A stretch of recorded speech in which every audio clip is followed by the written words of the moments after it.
এই পর্যন্ত রহমান যিনি তার সারা দেখতে এসেছেন, আপনাদের সাথে মত বিনিময় করতে এসেছেন এবং কি কি করবেন। Thank you.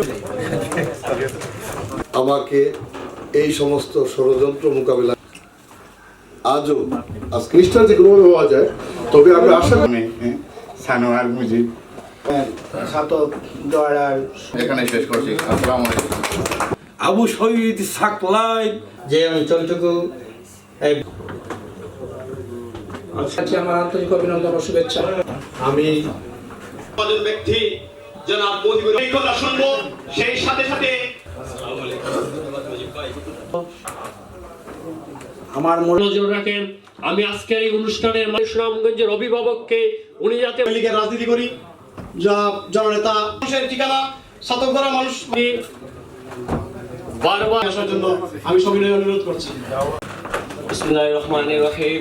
আর সম্মানিত সভাপতি নেতা জনাব মহিবুব, আমি কোনো বক্তব্য দিব না। লক্ষ্য করে কাছে একটি দাবি করব, আমার শরীর রাস্তাটা খুবই এই পর্যায়ে মধ্য দিয়ে মহিবুর রহমান মানিক আঞ্জের উন্নয়নে, সিলেটের উন্নয়নে কাজ করে যদি নেতৃত্বে চলে আসেন, সংক্ষিপ্ত বক্তব্য নিয়ে আসার জন্য আমি সবিনয়। আমি ছাতকের অলিতে গলিতে মিছিল করেছি, যার প্রতি আপনার করতাম একজন কর্মী হিসাবে। উনি আজকে ব্রাইটনে উপস্থিত হয়েছেন, অনেক উন্নয়নের অংশীদার হবো বলে আমি আশা করি।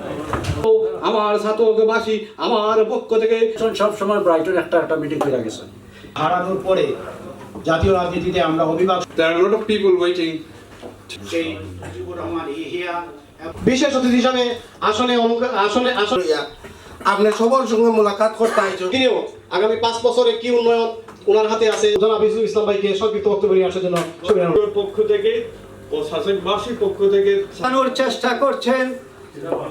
সেই দেখেছি আমি মামার বাড়ি হাইটে বাংলাদেশের সঞ্চালনার বর্গন মাইনে নয়। সভাতে উপস্থিত হয়ে বিভিন্ন জায়গা থেকে এসেছেন। ছাতক সিমেন্ট ফ্যাক্টরি আধুনিকায়নের জন্য আমরা উদ্যোগ গ্রহণ করেছি। ইতিমধ্যে একনেকে প্রায় 1000 কোটি টাকা ব্যয়ে এর আধুনিকায়নের জন্য সিদ্ধান্ত গ্রহণ হয়েছে। সুরমা নদীর উপর ব্রিজ নির্মাণের কাজ এগিয়ে নিচ্ছি।